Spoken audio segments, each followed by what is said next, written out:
When you shoot down one of Russia's top jets, that's always a major thing. The Ukrainian Air Force announced the downing of a Russian Su-34 fighter bomber in the Zaporizhzhia region on the morning of September 25th. The Ukrainian Air Force announced this on its social media. According to the statement, Ukrainian defenders shot down the aircraft of the Russian forces at approximately 4 a.m. According to the military, this Su-34 had been performing terrorist attacks on the city of Zaporizhzhia using guided bombs. The Ukrainian Air Force has not disclosed further details. It remains unknown what happened to the crew of the Russian bomber or which system the Ukrainian defenders used to destroy it.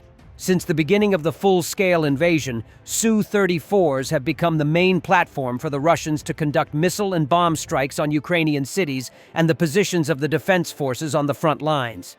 These fighter bombers are actively used to deploy bombs with UMPK kits. There's no universally agreed number on destroyed Russian fighters in Ukraine, but open-source tracking, OSINT, estimates put Russian fixed-wing combat aircraft losses since the full-scale invasion at roughly 90 to 100 destroyed fighters, fighter bombers, attack jets, plus some more damaged. Ukrainian drones struck a chemical plant in Russia's Krasnodar Krai overnight, sparking a fire and forcing an evacuation, Russian independent media outlet Astra reported. Regional officials confirmed that debris from the attack ignited a blaze covering 50 square meters, 540 square feet, and that roughly 140 employees were moved to a protective shelter. Authorities did not name the facility, but Astra identified it as Eurochem Belorekinsk Fertilizers, one of the largest fertilizer producers in southern Russia. Eurochem Belorekinsk specializes in nitrogen and complex fertilizers, but also produces phosphorus-based products and sulfuric acid, a key component in ammunition manufacturing. According to unnamed sources cited by Astra, the facility halted its operations after the drone attack. Reuters previously reported that 5 Russian chemical companies, including Eurochem, supplied over 75% of the chemicals used in the country's explosives and gunpowder factories since the start of the war.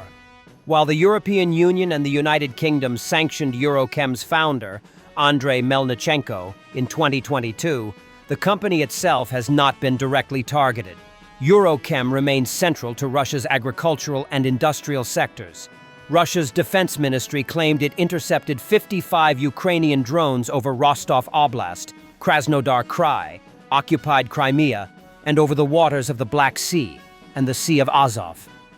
Krasnodar Krai, located just across the Kerch Strait from occupied Crimea, has become a frequent target of Ukrainian drone strikes due to its role in supporting Russia's war effort.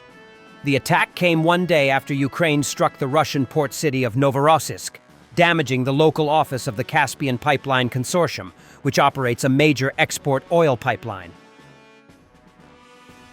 The Russian military has started using an updated version of the Lancet strike drone in Ukraine. Ukrainian radio technology specialist Serhiy Flash reported the development. Experts have noted changes in the antenna system, with a new control antenna appearing on the drone's body, which could impact its performance. The Russian military has started using an updated version of the Lancet strike drone in Ukraine. Ukrainian radio technology specialist Serhiy Flash reported the development. Experts have noted changes in the antenna system, with a new control antenna appearing on the drone's body, which could impact its performance. Analysis of wreckage and components of the downed drone indicates that the warhead has been reinforced compared to earlier models. The video transmitter has also been modified, which could improve communication and control over longer distances. The Lancet, developed by Russia's Zala Aero Group, is a loitering munition designed to strike both stationary and mobile targets, including lightly armored vehicles, radars, and artillery. Despite the upgrades, Ukrainian forces continue to shoot down new versions of the drones. FPV drones, which inflicted damage on the enemy, captured several drones on camera. Air defense FPV drones function like short-range interceptors, enabling quick reaction to incoming threats. Operators use onboard cameras and real-time video feeds to detect and strike targets. Ukraine's defense industry is developing several systems to counter different types of drones. The U.S. is fully prepared to replace Russian gas and oil product supplies to Europe starting today. According to U.S. Energy Secretary Chris Wright, no excuses for Slovakia and Hungary. They are taking action in Europe to displace Russian energy, maybe not as fast as we'd like. America stands ready today to displace all of the Russian gas that goes into Europe and all of the Russian refined products from oil as well. So I spent 6 days over there meeting with European leaders, assuring them we have the capacity, we're ready to serve their needs, and President Trump's agenda is peace. And to get peace, we got to starve Putin.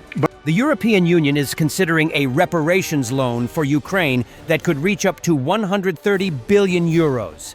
This amount will be finalized after the International Monetary Fund assesses Ukraine's financial needs for 2026 and 2027.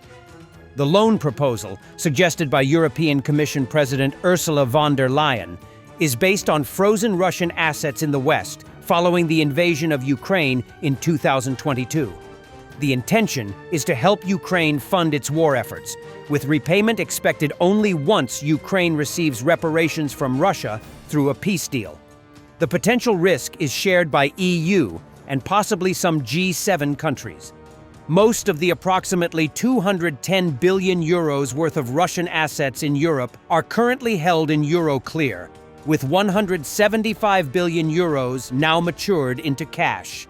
Before moving ahead with the new loan, the EU aims to repay the existing 45 billion euro G7 loan.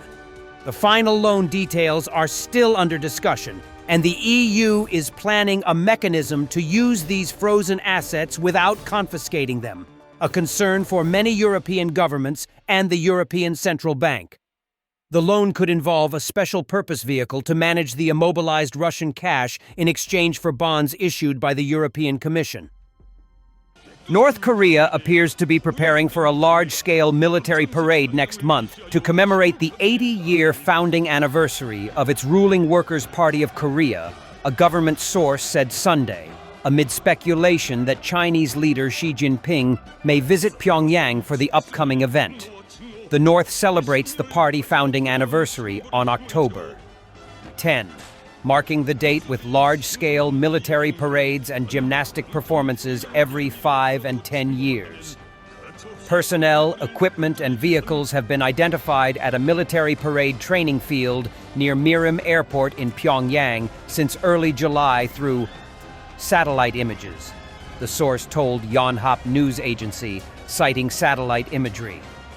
Transporter erector launchers were among the spotted equipment, according to the source, who spoke on condition of anonymity. The source said the scale of the mobilized personnel and equipment for the presumed military parade seems to be larger compared with recent years. North Korea last conducted a major nighttime military parade in September 2023 to mark its 75th state founding anniversary. The North is believed to have invited high-level officials from overseas for the upcoming anniversary, with speculations that Chinese President Xi may attend the event. On the sidelines of a major military parade that took place in Beijing earlier this month, Xi mentioned his intent to strengthen high-level exchanges during his meeting with North Korean leader Kim Jong-un. The South Korean government is closely monitoring whether high-level officials who have been invited will attend the event, the source said. Thanks for watching, and don't forget to subscribe. Also, if you want to support Warthog Defense, please become our member and get early access to new videos, exclusive members-only videos, and become administrator in comment section. The membership link is in the description. Rescues every day. We had a guy last week, it's 6 rescues in 6 days. You know, he's doing the job every day.